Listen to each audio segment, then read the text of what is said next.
Good day there, traders, and welcome to the Eightcap Trade Zone. My name's David Floyd with Aspen Trading Group, and I'm going to be your host over the next 4 weeks of this Trade Zone launch, kickoff, whatever you want to call it. But it's going to be fantastic. I was really excited when the folks at Eightcap reached out to me. I thought it was going to provide a wonderful opportunity to their client base to provide two things each and every week. First of all, what we're doing right now is to provide a look-ahead video as to what to expect in the trading week ahead. Now, I want to preface that. A lot of people, a lot of analysts put out, the week ahead type of an outlook, and it's usually like a recap or, kind of a look ahead to, that report's coming out on Tuesday, we think it could beat estimates. That economic report comes out on Wednesday, we're expecting a slowdown. And okay, that's helpful, I guess, in terms of knowing that this report's coming out. But what do you do with that information? It's not too often where you get a report or a video that people are saying to you, hey, if prices hit these levels, this is what I would do. And it doesn't matter why they go there or why they don't go to those levels. That's the beauty of trading. We don't need to think a great deal about why something's doing it. It's just the fact that it is doing it. So that's going to be the big difference in what you're going to get from me each week. I'm going to give you information that you will be able to take directly into your game plan the following week. Now, the other part of this 4-week program is that midweek, we're going to then reconvene and do a live webinar. Now, obviously, the benefit of that is pretty darn obvious.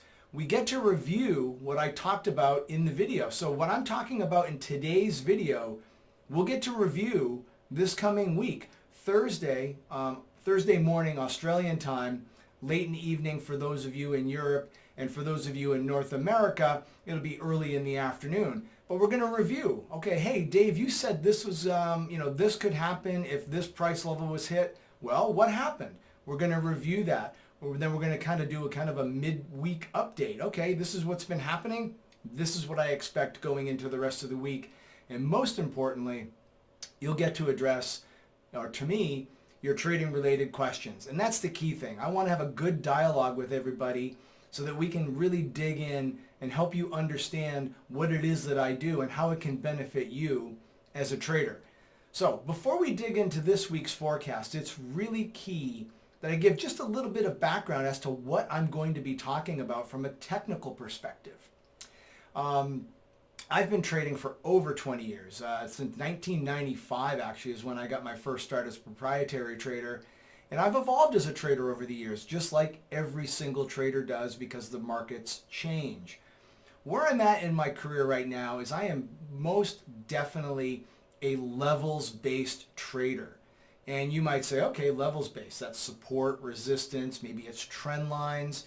It's not trend lines, but it is definitely support and resistance. But with one big key distinction. Most people, or most traders or technicians, employ support and resistance by using their own judgment, or let's say subjectivity. They'll draw in some nice trend lines, they'll draw in, horizontal lines across, periods of congestion, periods of, consolidation, what have you, and that's fine. That's great work from an academic or rules-based perspective, but here's the problem with that.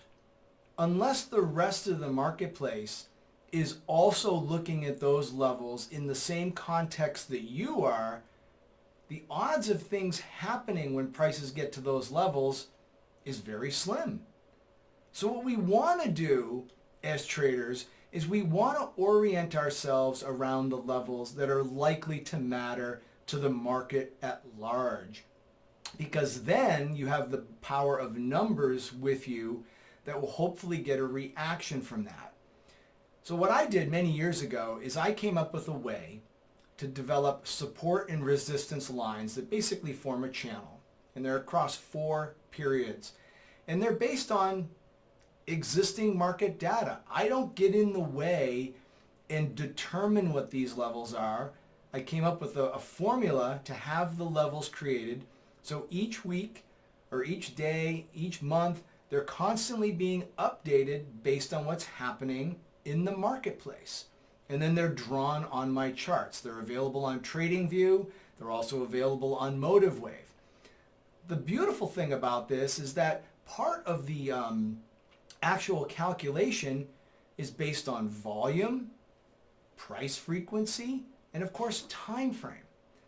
So therefore, if I'm gathering all that information and coming up with levels that are based on that information, it's reasonable to assume that when prices get to these levels, there'll be a reaction of some sort.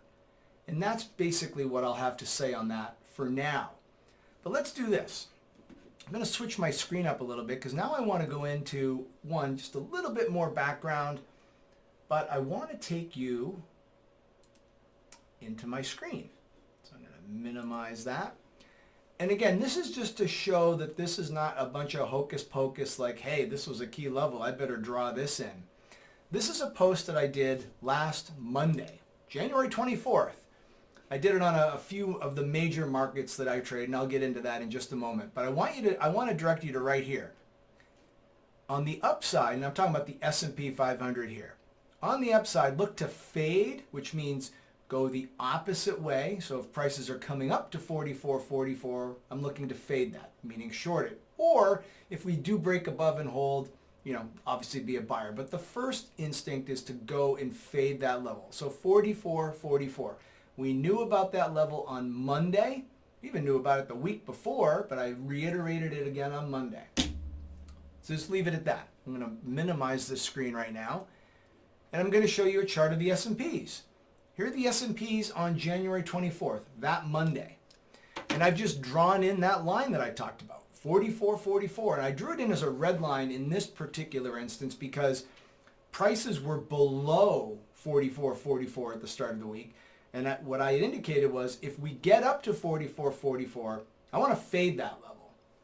All we needed was the Fed meeting on Wednesday, and prices immediately ripped up to 44.44, tagged it for less than 5 seconds, and then proceeded to drop nearly 200 points over the next day.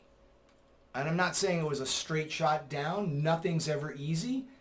But having orders up at 44.44 to short, which of course is kind of tough because the market's ripping higher and you're like, okay, I'm going to stick my order out here. I'm going to get short. Boom. The reaction was immediate. Went from 44.44 down to 44.30 within like 30 seconds, maybe even quicker, and then just continued to go lower. That's the type of levels that I'm going to be providing you. Do they always work out like this? No, of course not. Let's be realistic here. Trading is a game where you carve out your edges over time, each and every day. You get big winners like this every once in a while. Most of the other times you're hitting singles and doubles. But the reason I drew this in, or the reason I put this in here is because this stuff is pretty dang effective. So, that being said, let's actually move on to what we should be looking at in the week ahead. So I'm going to start with the S&Ps.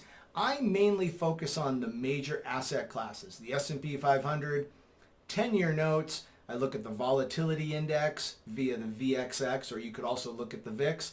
I look at the major currency pairs, Euro, Aussie, Kiwi dollar, dollar yen.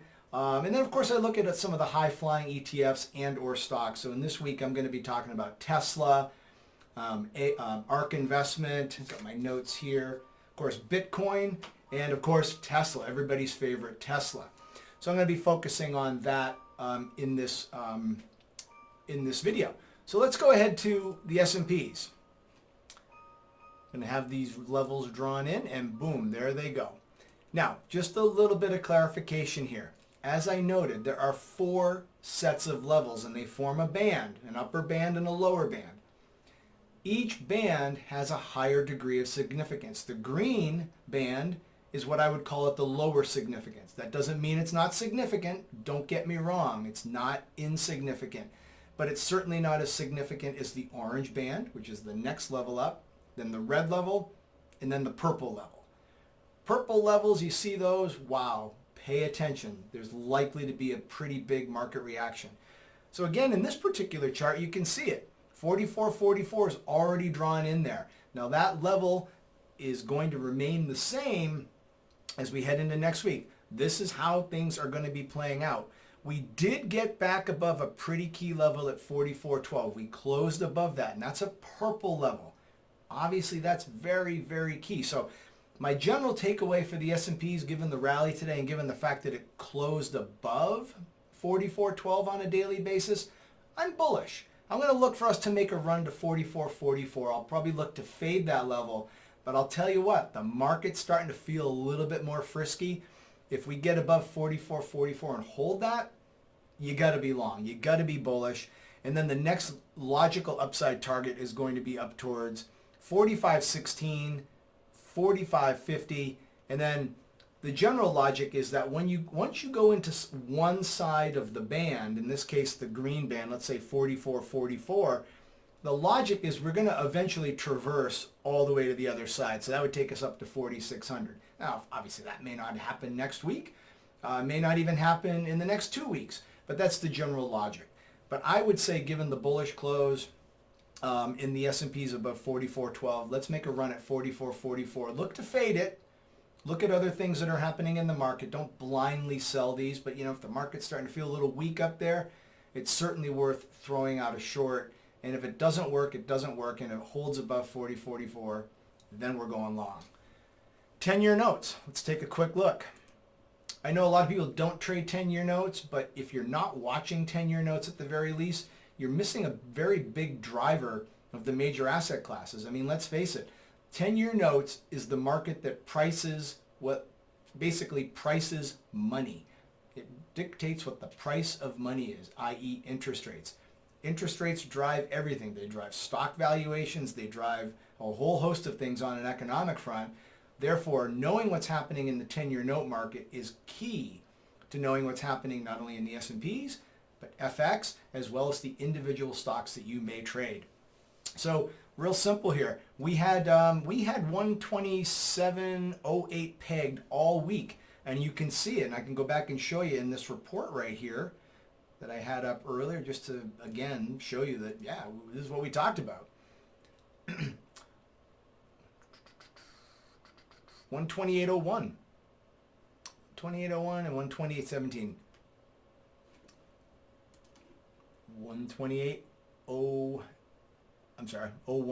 08. Hit that once, twice, 3 times this week, and then closed above the upper green band at 127.30. That's bullish. I'd be looking for 10-year notes to potentially rally next week. They've been under a tremendous amount of pressure recently, so look for them to rally a little bit and move higher. That's my takeaway coming into the trading week next week. The other thing you want to look at sometimes is the volatility index. The VIX, or VXX, which is the ETF or the ETN that trades in basically as a mirror image, not a mirror image, basically a proxy for the VIX futures contract. If you're watching the VIX and it's rallying, you can expect the S&Ps to be moving lower. They are inversely correlated. So it's really important to get a handle on what the levels are in the VIX for the week ahead. So let's take a look at those. This week was tremendous how some of these levels played out. It was just, wow. I'm going to drop this down to like a 2-hour chart. Every time we came up to 25.07, 25.34, we sold off hard, sold off hard, sold off hard. S&Ps rallied tremendously off of those levels. So again, watching the VIX, very, very key. Let's get into some other markets that you might be more accustomed to trading. I'm going to start with the currency markets. Let's take a look at the euro. I got this on a 4-hour chart. Not a good week for the euro. We broke down early from a level that we knew about early in the week, which was 112.76. Broke through that, went all the way down, didn't even stop at 111.89, which was the next big level down. And, for right now, you cannot be bullish the euro until we get back above 111.89. So anybody out there trying to bottom fish the euro, please don't do that. Doesn't mean that maybe it won't work, but based on the framework that I look at in terms of judging where I want to be in the market and what side of the market I want to be on, I'm not interested in the euro until we're above 111.89. What I might do though is I'll certainly look to short it if we come into 111.89. I'll do that before I'm a buyer for sure, because my guess is we hit this level and we roll back off. Let's take a look at the Aussie dollar. Again, on a 4-hour chart, same set of levels. Again, big breakdown this week. This red line, 0.7085, that's been a huge level. A lot of inflection points here, here, here, here, here, here, and then we finally broke down, carved right through 70, basically the 70 even level. Again, same thing. Am I a bottom picker on Aussie dollar here? Not a chance in hell. If anything, I'll sell into that move towards 70. If we hold above 70, we're talking a different story. Then I might be interested in going long, expecting a move that could traverse up towards 70.86. Pretty straightforward. ARC, one that so many people follow. We had ARC nailed as a short way back here at 89.75, going back into mid-December. It broke that level finally, and it's never looked back since. And here again, am I looking to be a bottom feeder on ARC? No, not a chance in hell. Only if we get back above, let's say 75.58, certainly if we get above 80, then I might be interested. So I'm hoping that these charts right here dissuade you from trying to get too cute. Picking bottoms and picking tops is difficult unless you've got these levels to lean against, because these are the levels that are significant and that the majority of market participants are paying attention to. Now, bear with me on this last one. Sometimes Bitcoin can load a little bit weird in terms of the calculations, so bear with me here. Should load up just fine, but I don't want to take any responsibility. There we go. Bitcoin. Let's see. Let's get this loaded up so you guys can look at it. And I'm going to set the tick resolution at, oh, I don't know, 50. Just bear with me here. Options, defaults, apply defaults, create.